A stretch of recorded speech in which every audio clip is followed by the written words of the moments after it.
everyone, welcome back. This is Guinea Pig, Gutsy Presenter episode. Yep, that's right. And we have an amazing guest with us. We have the Kate Bays. Hello, Kate. Hello, Guinea Pig here. We are thrilled to have you. Kate has a very special and unique expertise, and she's going to share more about that with us. So I'm not going to give it away yet. I'm not going to give it away. So Kate, Yes. Tell us a little bit about why you're with us today. Well, I wanted to get involved in this gutsy endeavor with the two of you, because who wouldn't want to be a part of this? I am so excited about what you two are doing. And when I learned more about it and checked out the site and the podcast, I had to, and you were willing to have me on here. How exciting. So Thanks, Kate. just a great opportunity. I love what you're doing, and what two experts would I rather be with? Oh, Okay, stop it. so you're ready to learn some presentation ready. skills? Bring it on. Okay, let's do this. So we will ask you a simple question, share with us, give us about a 30-second response, and Scott and I will give some coaching around it. And then Okay. we want to hear about your business. Okay, Kate, here's the question. You ready? I am. Tell us about the best vacation you've ever been on.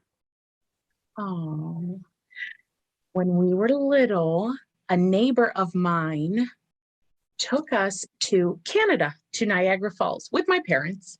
There were three of us, and we didn't have a ton of money, but my neighbors, they were older and they didn't have any grandkids yet. So they took us kind of like their grandkids, and we all had a nice big family vacation. We did anything we wanted, which was totally out of the realm of possibility in our minds, the three of us, because, we had more frugal vacations. So, the wax museums and everything on Clifton Hill that you could possibly imagine, the 4D movies, the journey behind the falls, the Maid of the Mist, the cars that go across in the air, oh man, everything, anything and everything. And it was so memorable, because now you see my kids watch these programs now where the kids get what's called a yes day. And they're always asking me, can we have a yes day? This was like a yes vacation. Can we do this? Yes. Perfect. What? Really? That's It was so fun. Perfect. Wow.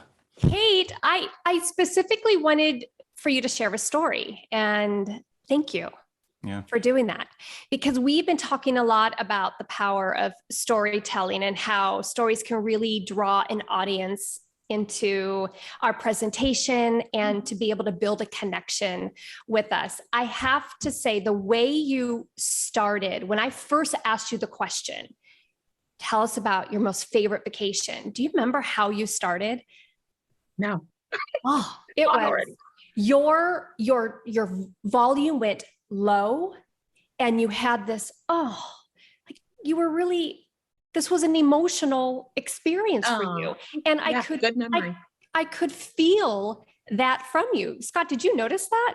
Well, I noticed the energy from the get-go Yeah. all the way through. There was no warm-up for you, Kate. It was, I'm going. This is a good thing. I'm commending you, because when you speak like that, with that level of energy and expression, your hands, your face, your voice, we're all wrapped in this. You have to listen. How can you not listen? You have Kate? to listen. It's so good. Thank you. Kate, how Thank did it you. feel? Natural. Good memory. Just telling a story. You come across as natural. Thank May you. I share some constructive feedback? Please. When you started your story, your speaking pace was initially slow. Yeah. And it was really easy to follow along. And then the more excited you became, and as Scott just mentioned, you can feel your excitement, see your excitement. The more excited you became, your speaking pace became more quick Right. And then I'm having to catch up. Yes. Do you see that? Yes. Yes. Yeah. Our audiences mirror us. And because you have this big, bubbly energy, this is what I'm doing while I'm listening to you, is I'm trying to keep up with you at the same time. Okay. Another thing that happened that is always really interesting is going into a lot of detail. Maybe some detail that's not needed. Necessary, right? It's not necessary. So think of it this way. Your audience, they can only take in so much information. So the more added details, if it's not intentional, the more added details we give, our audience they can start crashing. Drifting, crashing. Sure. Yes. Now, this was off the cuff. However, I want you to practice. What are those key points? I heard the museum. I heard the cars. What are the key points that you want to make? Because then it's easier for the audience to stay on track with you. Okay. Well, let me add to that. I think they can be connected, actually, these two bits of feedback. One is, as you're going faster, you might equate that to being a little out of control, right? You're sort of zooming down the slope and that sort of stuff. I think sometimes it's harder to rein yourself in. Yeah. But if you're speaking in sentences and pausing and letting us sort of process a detail here and there and enjoying us processing the description you just gave, I think it gets a little bit easier to stay in command of, am I giving too much detail and things like that? But yes, I commend you. I would agree. Stories, Jen, wouldn't you agree? Stories are a little more the kind of content that, if you really want to be great, you don't treat it as a script, but you do want to really know the structure. It helps me to rehearse a story quite a few times, and then I'm able to weed some of those details out. You're intentional. You're very intentional with each sentence that you are giving to the audience, because it's going to provide the value to the audience. Yes. Yeah. You'll hear some people be like, oh, well, TMI, and then keep moving on. But being more deliberate in that, actual thought and saying exactly what I mean, taking that pause, like you're saying, watch your faces and get that feedback from you. Are they like, the social cues, or are they really tuned in? And have they like set forward? Is there more? Tell me more, Well, definitely. Here's something that'll blow your mind, because you're really good. I can give you this crazy thought.